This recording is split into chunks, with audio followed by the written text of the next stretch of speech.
Thomas Prater, a school teacher for over 4 decades, is now 65 years old. He is the house dad at the Zeta Beta Tau fraternity here at University of Missouri. He was also the house dad back in the 1980s. He always has very wise words to share, which is why I knew that he'd be perfect to interview about the meaning of life. Here's what he had to say. First question I'd like to ask you is, would you say you're qualified to talk about the meaning of life?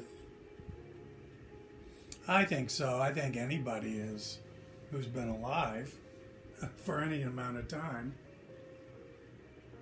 Okay.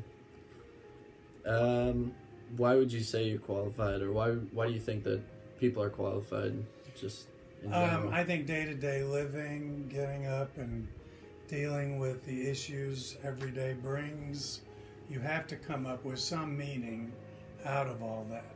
Otherwise, your life is just chaos.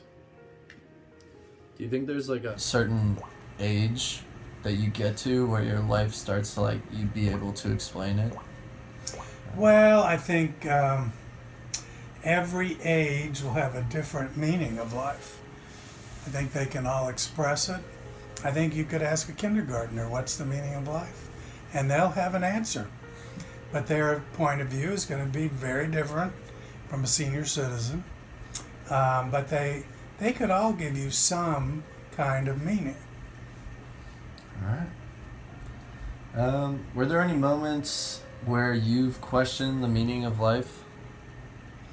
Where I have had moments when I saw it shifting in a different direction from what I had originally thought.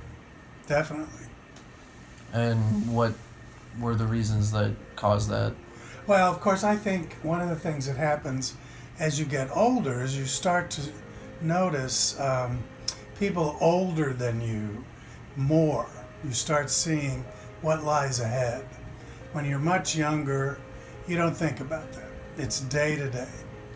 But people in their 60s, like I am, start looking at people in their 80s because they know that's the next step. And you start understanding that their meaning of life has shifted somewhat. And what can I do 20 years earlier to try to make my later life go a little easier or a little happier maybe. Mm-hmm. I think particularly I find that as we age, we get less and less affection. I've known enough people who lived in nursing homes and who worked in nursing homes to know that those people, they don't die of cancer, they don't die of heart disease, they die of loneliness. They die of lack of affection. So if I see that at this stage, what can I do to try to keep that problem from occurring? Or is it already too late?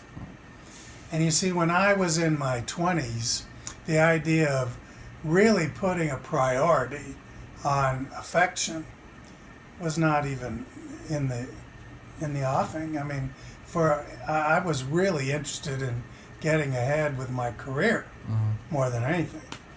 So I think in that regard, the meaning of life shifts as we go along. Okay. What's one of the most important lessons you've learned throughout your life? Not to go it alone. See, that goes with the affection thing. That's on my mind. I think it's on everyone I know who's my age. It's on their mind.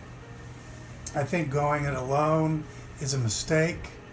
You've got to find your own type of family.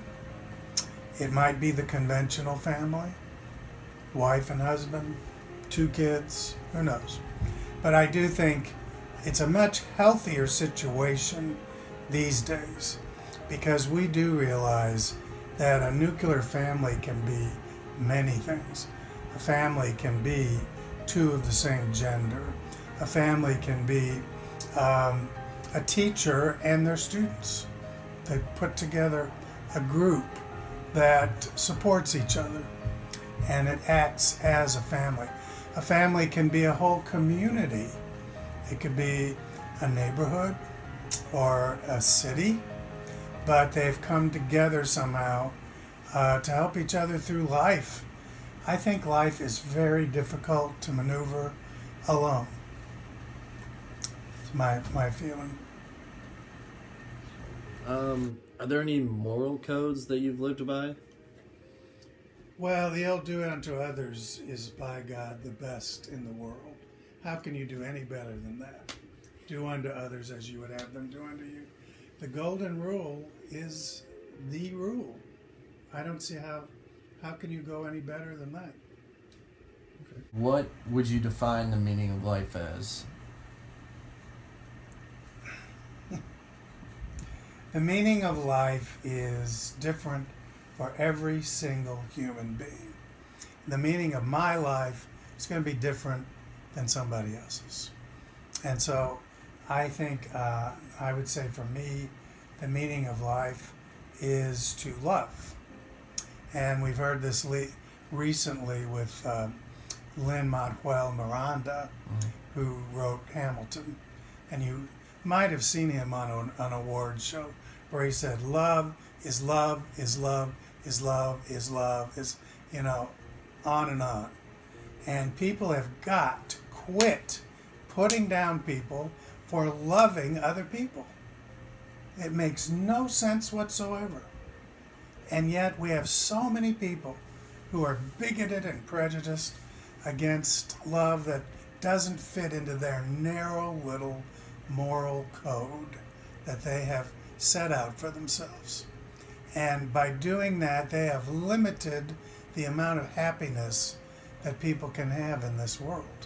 It's all based around love. If you don't have love in your life, it doesn't matter how rich you are or how powerful you are, you just are not going to be happy. You have got to have that.